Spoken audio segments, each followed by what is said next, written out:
Good evening. I'm Rick Dancer. Welcome to the Buck Stops Here, sponsored by Buck Sanitary Service.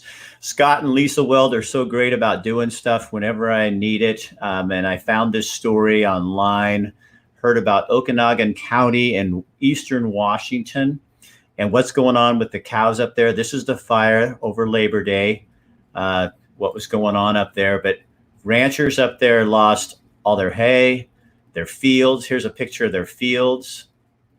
It's a big cattle company out there, country. You can see, look at all the burned up, oh my God, grass. Okay, and then here's the animals are hungry because they don't have any food and they're bringing in food. I'm going to show you one picture and I'm just going to warn you, this one's kind of gross, but I think you should see what's going on because one of the ranchers we're about to talk with lost over 300 head of cattle. And this is what fire does to animals that get left out there. So the good news is hay and different food is being trucked in and organizations are taking care of it.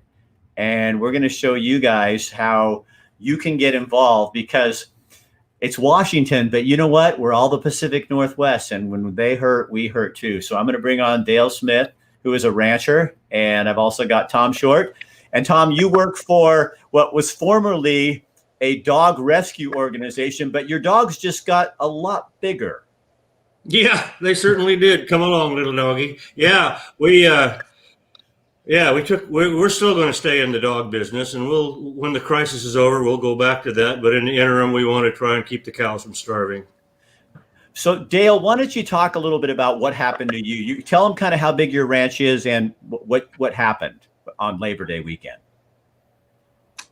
You know, we were actually in Montana visiting our youngest son and got a phone call at about 9:30 their time from the kids that were on the ranch. And, they said, boy, there's a fire and the wind's blowing 40 miles an hour. So we immediately got in our rig and headed home. Perfect conditions. It's been really dry this year. And so we started home and we got here about 2 hours before it actually got to our buildings, our home place.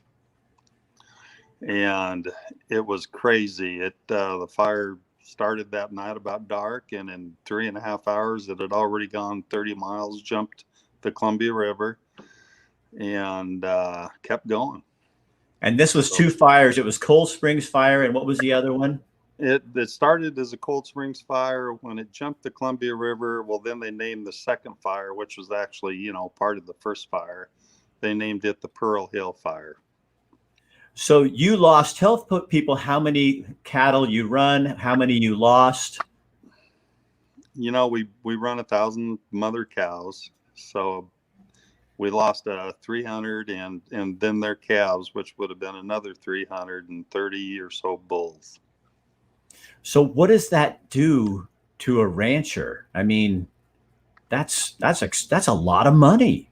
Yeah. Not to mention the lives, but it's still a lot of money. Yeah, it is. I mean, it's a 30-year herd basically wiped out, and then it took all of our fences, all of our hay that we had stored for the winter, and yeah, it's pretty devastating. It really is. It's going to take us a while. So you're in need of what? Because normally, Tom, Dale, tell people normally you guys start feeding cattle. They're grazing right now still, and you're feeding them not till December, but now you're already going to be 3 months extra into feeding your cattle, and you don't have hay, you don't have grain, Yeah. Well, we stockpile forage, for the winter months. So, and what I'm saying is the grass, we do a good job. We're basically grass farmers. That's what you are when you're a cattleman. And so all that grass is gone. So we had to start feeding basically Labor Day, and we usually feed in, Christmas or even a little after, depends on the year. So 100 ton or 100 days of extra feeding is that's a hard deal. And then losing our hay and everything. Yeah, it's a big deal. So that's where Tom comes in. So Tom, kind of tell people what organization you're with and how you guys kind of got involved in this. Well, I'm board president of Oak End Dogs. We're a 501c3 organization. And when the fire started, we realized the enormity of the problem up there. And I know in the last fire, they figured they lost 3,750 head of livestock. And we wanted to keep that from happening this time. So we started coordinating to deliver hay. So how did that work, Tom? I mean, you guys, how much has come in? I mean, I think I heard it was 20,000 tons so far. 20,000 tons is the estimate of what's needed. So far, we've brought in about 2,000 tons, so we're about 10% of that.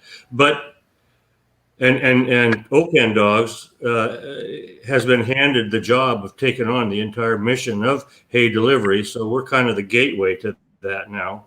By default. And so we got a long way to go. There's a lot of hay yet that we need to get. We need to buy. We need to connive. We need to have donated. We still need a lot of help. So when I first heard this story, I saw it on Timber Unity, a Facebook page, and they were helping. You guys haven't had to pay for a truck to bring what's been brought up so far yet at all. I mean, this has all been donated. Yes, indeed. It's all been donated. We haven't paid for any labor at all. A few motel rooms, a few donated gas cards, but no labor costs at all. It's all been people helping people. So Dale, what does that say to you as a rancher? And you've got people in Oregon and I'm guessing Idaho, Washington, shipping in all this product for you to just keep your animals alive.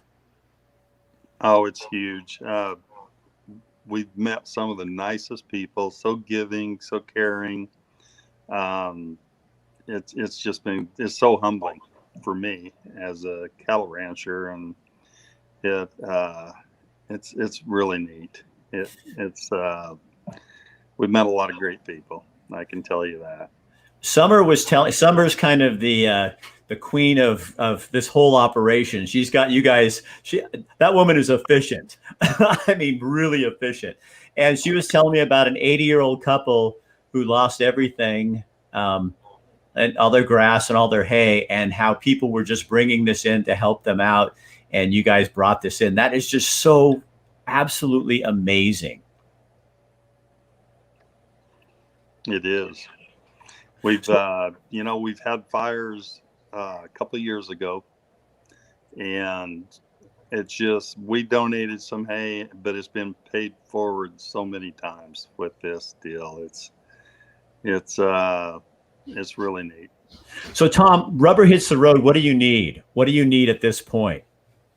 We need primarily money for hay, because we've got a great logistics person with Summer. And we've got a great person in northern Douglas County for distribution and assessment of need. And we've also got a wonderful lady farther north in the Okanagan who does the same thing.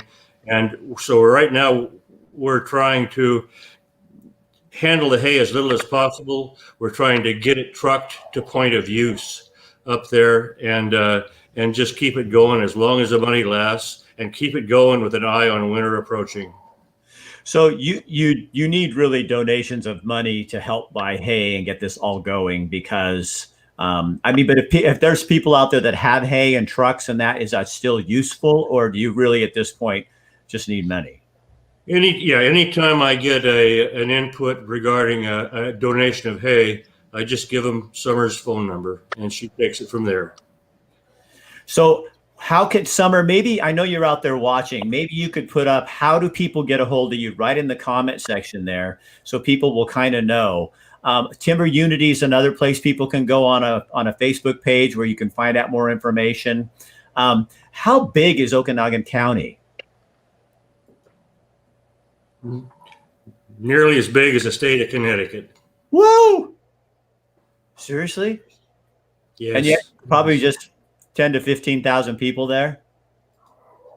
Dale, is that a number that you came up with? I'm saying this right around there. Yeah. We're guessing around that. So this is the largest county in Washington. Is that in Washington State? Is that fair? Yes, sir. Yes, It sir. is. So you guys are ranchers and farmers, and this is country people. What have you learned about your neighbors, Dale and Tom? Well, my neighbors, everybody's been super helpful. Everybody has helped each other out. I mean, it's just been all for one and one for all, and even the whole state, as far as cattlemen and just people jumping in to help. Had people that wanted to fence. We've had, I mean, it's been a really neat deal. So how many generations has that ranch been in your family, Dale? We've been over 100 years God. here at the ranch, and yeah, this will be the fourth generation. Fifth is going to be coming soon. Yep. And it's hard. It's a hard business right now too. It is, but that's what cattlemen are used to, and we do it because we love it, and so yeah, economically it's been pretty tough the last few years. Yep. So who takes over your ranch when you're done ranching? Which is probably hopefully my kids. They all say they want to, so we'll see. is is that harder and harder to find, is families that want to continue to ranch like that or live that lifestyle? You're right. There's not very many family ranches left. I mean, it's easier to work 4 to 5 days a week and make more money, and there's a lot of work for the reward, but it's something you just kind of have to grow up doing and love to do. Have a passion for it, like anything, but even more so in cattle ranching. So what do you love the most about it? I like being independent. I like working for myself, but I just like being outside and with the cattle and doing a good job as far as resource management and being on the cutting edge that way and leaving it in better than what when I ended up with it. The goal is always to leave it better. Because that land, cattlemen are like that, yeah. Right? Because that land, you're like the ultimate environmentalist, really, because that land is without that's your shop.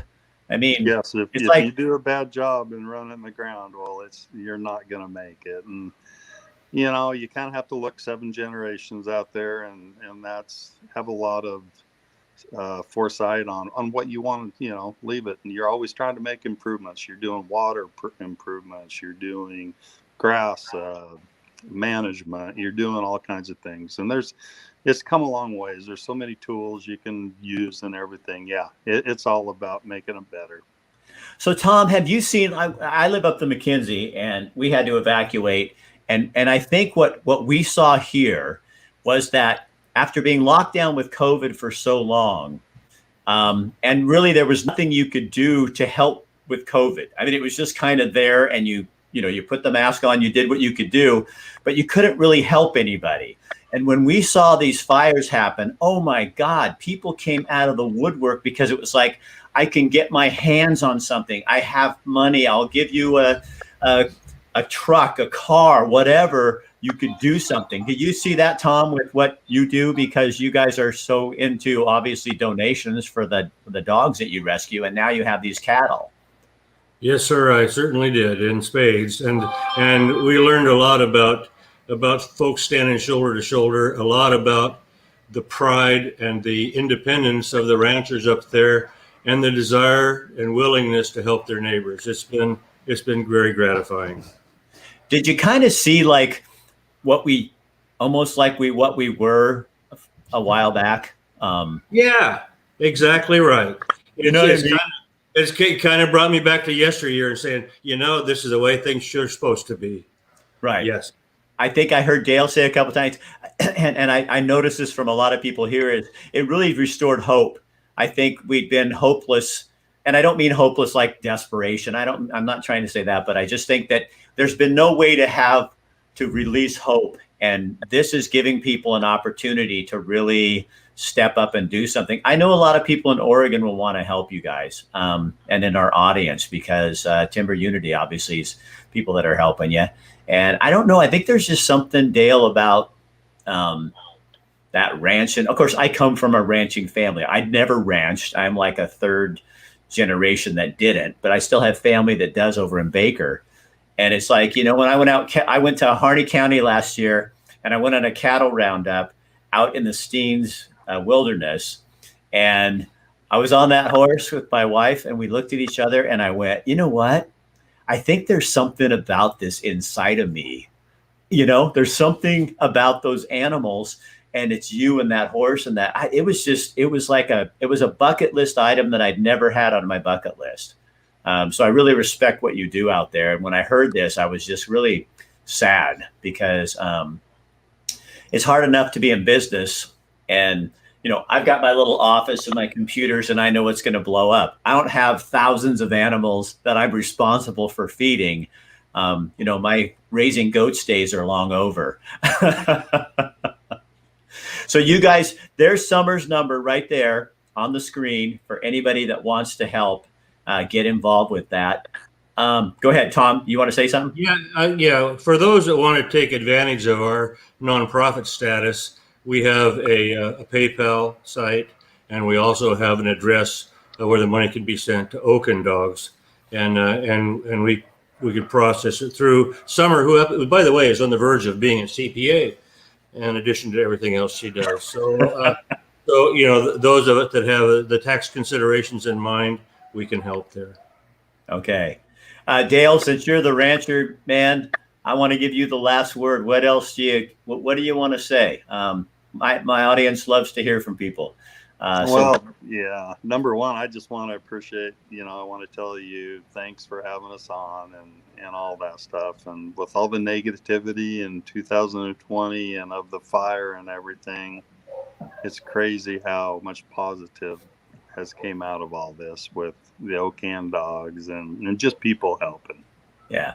Yep. And I think we're seeing that all over the Pacific Northwest with people. And I have a business coach, and she told me the other day, I want you to look to 2023 and then tell me, what did you learn over the last 3 years? And she goes, and start working towards that. And it changes your whole mindset about, what?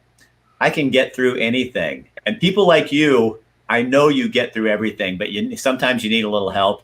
And it's nice that you have Tom and Summer and thousands of Oregonians and Washingtonians and Idahoians out there ready to help you. So you guys, thank you for taking your time to do this with us. We really appreciate it. Summer, thank you so much for setting this up. And I'll let you go, and I'm going to say a couple more words to my audience here, okay? Thank you very much. Thank you, sir. You're welcome, gentlemen. See you later. So there you go, guys. The Pacific Northwest comes together. We can help these folks in a time when they need it. And I know we have our issues here too, but there's always ways to spread that around a little bit. So you can go to the Timber Unity site if you want to find out more too. Summer's number's right there. The information's all there. You can find what you need to do, and then go out and remember what we always say here is love is an action word. Community is an action word. That means you can't love and you can't have community if you ain't doing anything. So if you're sitting on your ass doing nothing, that isn't love. That's not community. There, that's my guilt trip for the day. And that's what you get. Also, we want to thank Buck's Sanitary Service, Scott and Lisa Weld. I know the next time you have to go to the bathroom, you're going to use the first outhouse you find. But you know what? If you're having a party or something else, give them a call. Because if you like the content we put on here, then you have to help us pay for that. And that's helping our clients do what they can do. All right. My wife's on the phone, so I got to run. Have a great day, you guys. And thank you very much. Share this on your page so other people know what's going on. All right. We'll see you later. Have a good day.